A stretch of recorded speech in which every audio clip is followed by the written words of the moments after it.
Here are two bonus videos from ITFreeTraining requested by our viewers. In this free video and the next, I will look at routing and subnetting in IPv6. These videos were requested by a number of viewers wanting to learn more about IPv6. If you are familiar with IPv4 subnetting, this process involves taking an existing allocation of IP addresses and dividing them up into networks. In the process of dividing the network up, decisions must be made about how many IP addresses will be available on each network. This involves trying to estimate how many hosts you will have on each network in the future. To understand IPv4 subnetting, it helps to think of it as a piece of pie. The pie is split into pieces, where the administrator makes decisions on how to allocate the pie the best way to make use of the IP addresses that have been allocated.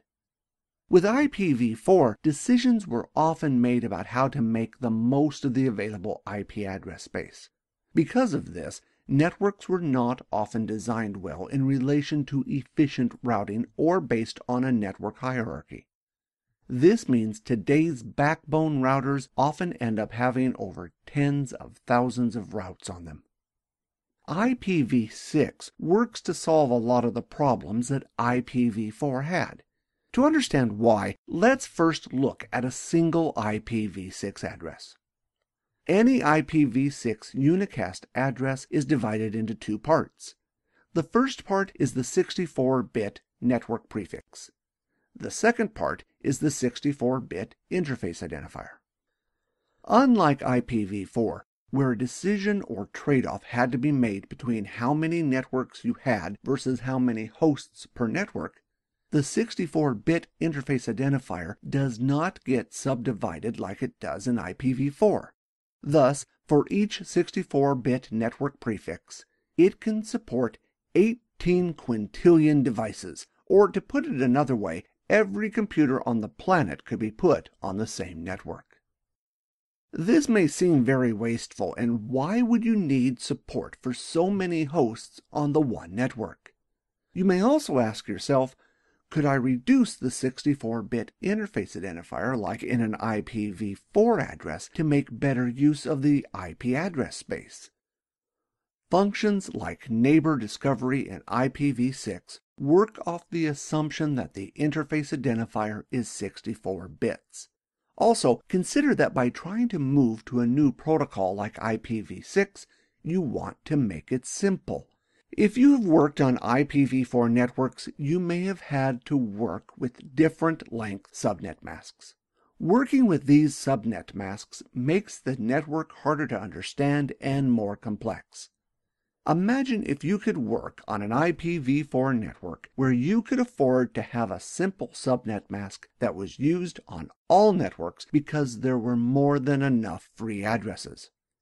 On this network, you could afford to be quite wasteful and still have plenty of addresses left over.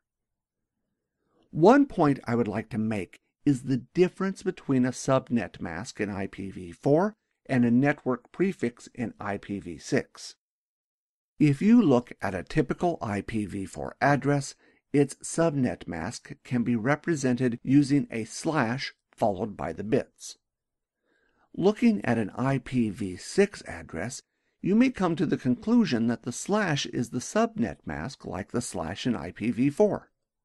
IPv6 refers to this as the prefix length. The prefix length is used mainly with routing. Since the prefix length mostly gets used with routing, when you configure a local device, you can almost always use the prefix length of 64.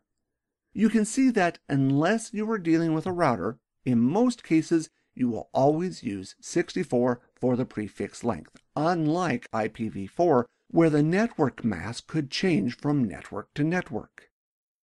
Imagine that you are configuring an IPv6 device on a network that you know nothing about.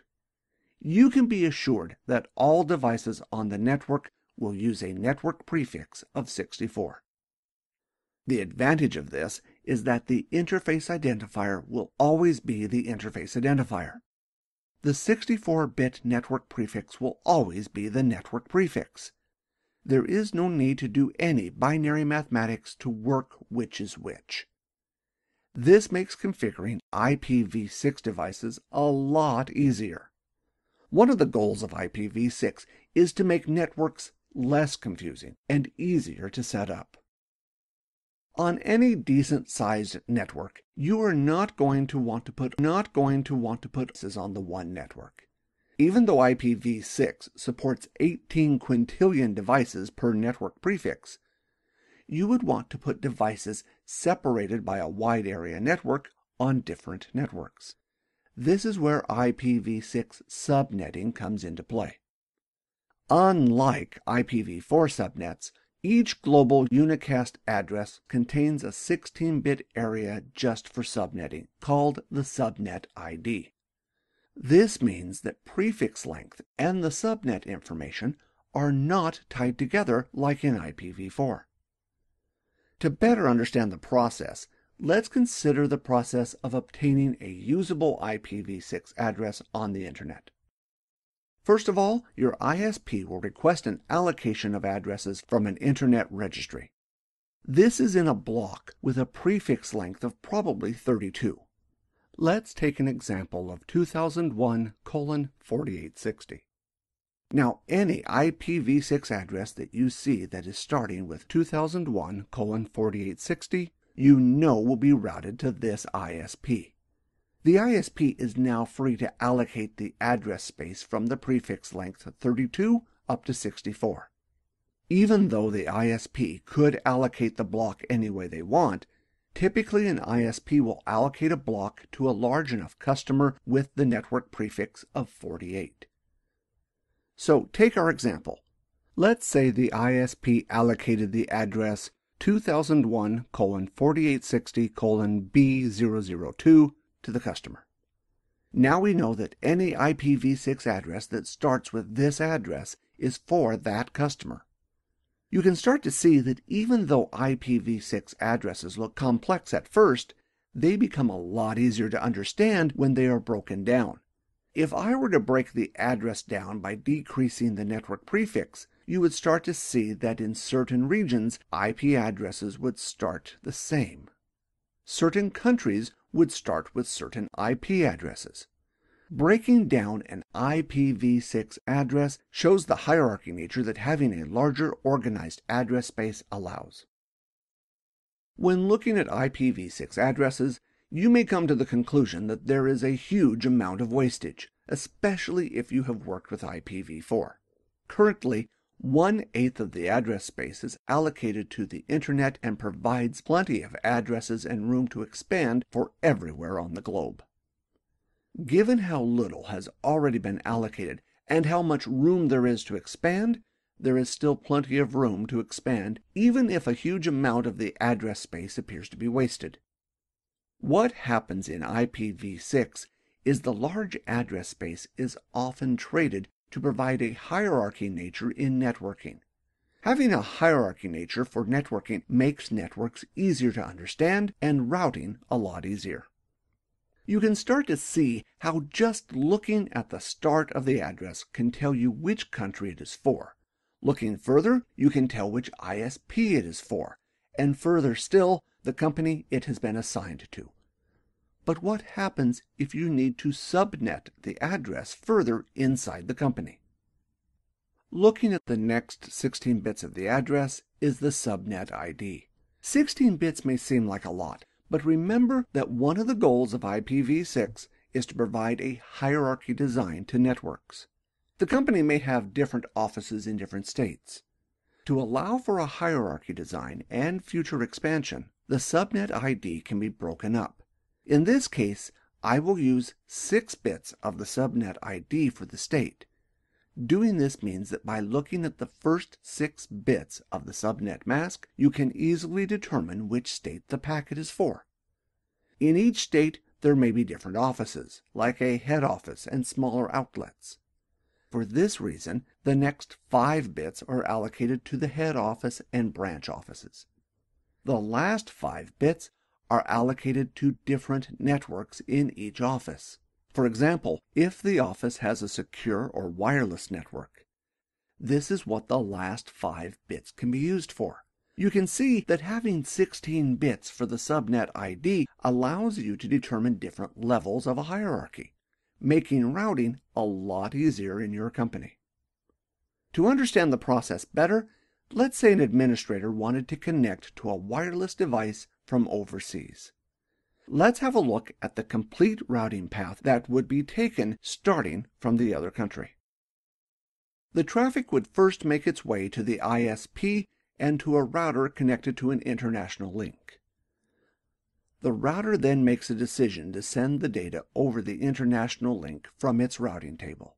The route could be an entry as simple as 2001:48::/23. Since IPv6 is hierarchy-based, not many routes would be needed on the router to determine which link to send the data over.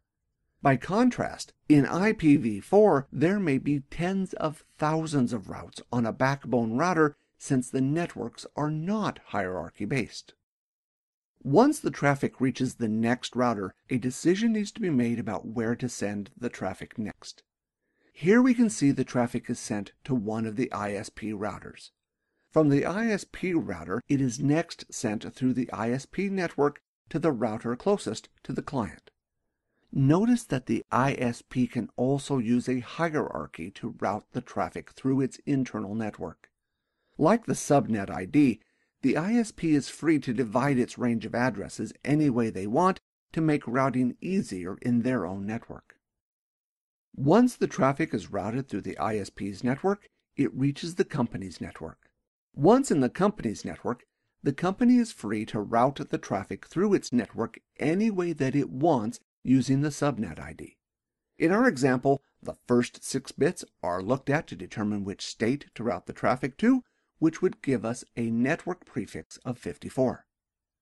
After the traffic reaches the state router, the next 5 bits are looked at, giving a network prefix of 59. This prefix will determine which office in that state the traffic will be routed to. Once at the office router, the last 5 bits of the subnet ID are looked at to determine which of the local networks to send the data to. Throughout this whole process, the network prefix is used to make routing simpler to route the traffic. At no time was the interface identifier, the last 64 bits, even considered in any routing decisions. You will also notice that the decision about where to route the data had nothing to do with the subnet ID. I could have used the network prefix of 64 for every route inside the company, but using a smaller network prefix does mean less routes have to be created on each router. IPv6 can scale quite well for really large networks while still keeping a hierarchy nature, making routing simplified due to its large address space. You may be thinking, I only have a small company with 10 networks. Could I just number the networks 1 through 10 rather than dividing networks up like this? The answer is yes, you can. For a small network, it is quite acceptable to number the networks like this. For the 10 networks, you could simply create 10 routing entries, 1 for each network with a routing prefix of 64. Some of you may have also picked up that the 10th network should have been called A, since we are using hexadecimal. On a small network, there is nothing stopping you from numbering the network any way you want. In a small network, it may be easier this way rather than making the network more complex than needed. Having said that, if your network starts getting bigger or has the potential to get quite large, careful planning at the start will save you a lot of headaches in the future. Unlike IPv4, the first half of the address is only used with routing. The second 64 bits is only used to identify the client on a local network. An IPv6 address looks complex at first, but when you start looking at it, you will quickly start identifying parts like the subnet ID and the address range allocated to the ISP, which will make it a lot easier to understand. This covers how routing and subnetting works in IPv6. In the next video, I will look at how to start allocating and subnetting IPv6 in your organization. I will look at how to divide the subnet ID into multiple levels and work out what the address ranges are for each of these levels. Thanks for watching another one of IT Free Training's always free videos.